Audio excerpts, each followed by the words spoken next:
As we head to Arun, I just want to give a couple updates from today. Looking at Twitter, as we all know, this was a sort of D-Day for Venezuela when you got to let the aid in or we're going to do whatever. All options are on the table, right? So here's some stats or quotes from today.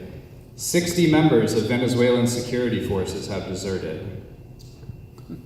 Okay, it's not that many for a whole military force.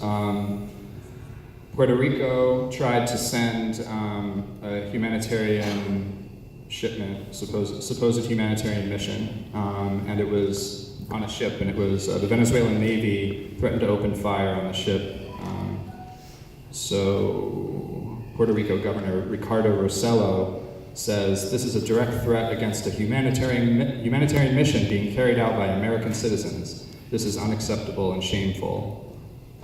So we have this weaponizing of humanitarianism. Juan Guaido today confirmed earlier reports of that ship, and he said, as night fell, he said, "This is just the beginning," he wrote on Twitter. "If they thought we were going to tire, they were wrong." So Guaido has not had the success, and the US has not had the success today of turning this whole thing, basically shipping Maduro off, but they're vowing to keep fighting. And last but not least, Senator Sanders, Bernie Sanders, the socialist hope for our country today. Did anyone see this on Twitter, what he wrote? Senator Sanders, "The people of Venezuela are enduring a serious humanitarian crisis." So again, is this a humanitarian crisis or is this an economic crisis? Sanders says, "The Maduro government must put the needs of its people first, allow humanitarian aid into the country, and refrain from violence against protesters." Yeah, so if everyone hear that, I think, so far he's had 7,500 people like that, and he's had 6,000 responses. So a lot of people have been saying that's not our message. So maybe as we bring Arun onto the screen, we can send a message. What do we have to say to Senator Sanders basically endorsing this coup? I guess that's my question. Hands off Venezuela. General displeasure in the room. Okay, Arun, take it away. Hey, how are you all doing? Great. So, basically, for me, the audio, you sound like you're all underwater.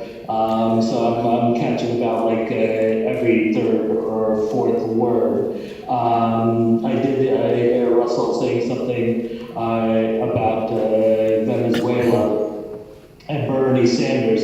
And so, I can talk about U.S. imperialism and Venezuela, in terms of going further back. I got radicalized participating in the Central America Solidarity Movement when I was a student in the late 1980s.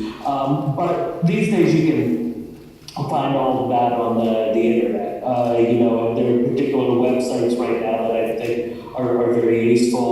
Certainly like The Nation, The Intercept, two of the big alternative publications, Democracy Now! And then there's smaller web outlets like Upside Down World, NACLA Reports, Venezuela Analysis that you should definitely be looking at in terms of the latest news that is coming through the filters of the war state, of the war machine, which the corporate media signs on to.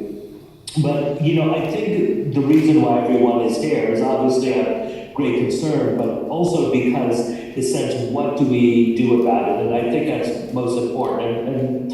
And the first thing is, these meetings are really vitally important. During any sort of like protest movement, people need to come together to know that they're not just in solidarity with the people being persecuted, but they're in solidarity with each other. These meetings are very much about like showing strength to each other and getting the courage to act. And I think, the Bernie Sanders quote is really important because in this moment, there's a real opportunity here. And that's to bird dog the presidential candidates and any other elected official. Just a few people creatively, not, I think, aggressively, but using, nonviolent tactics can really go after elected officials.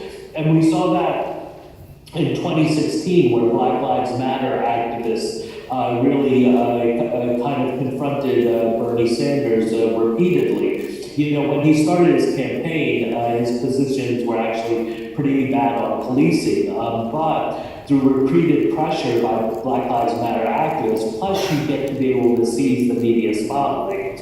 And I think one of the groups that really pioneered this media strategy very well was ACT UP, the AIDS Coalition to Unleash Power. They had a very savvy media strategy. So I think at this point right now, the goal should be to really put this issue front and center by going after presidential candidates, by going after senators. I believe that a bunch of folks did go confront Ron Wyden recently, the Hands Off Venezuela group, but go after congressional representatives.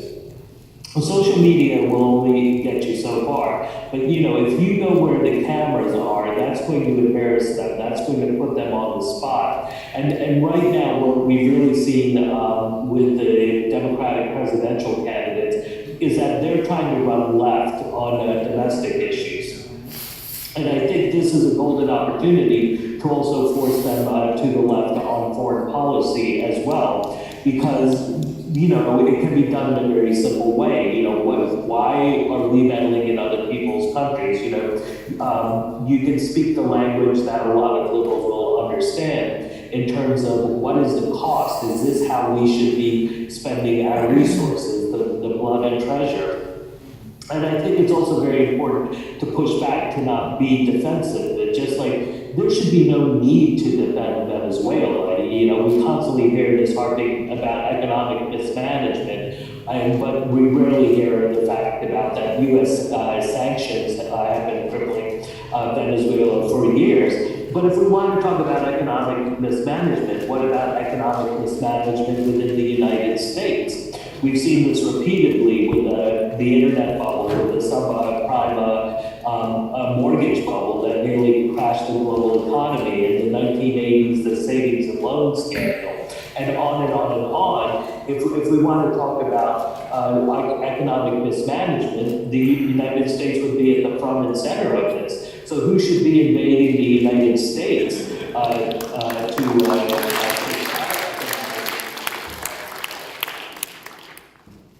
And I think this is, really is not to be defensive about it, but to put people on the spot. And, just to simply point out people, it's just like, what do you think good is going to come of this? What good came of the U.S. war in Libya? What good came of the U.S. coup in Honduras that was supported back by the Democrats? What good came of the Iraq war? We destabilize a region and it keeps getting worse and worse. So I think, going out, confronting politicians, and while also, putting liberals on the defensive is a really good way to start to help to build and strengthen this movement and to inject uncertainty into U.S. policy. Remember, you don't need to win people to your side. You just need to create uncertainty and make them feel unsure that this is the correct policy to pursue. So, I just really encourage you to keep on doing what you're doing, but to take it to the streets, to take it directly to elected officials, and put them on the spot and make them show, who are they for? Are they against the people, poor people, brown people? Are they for more war, more destruction, more chaos? And that, I think, will help to build and strengthen this movement and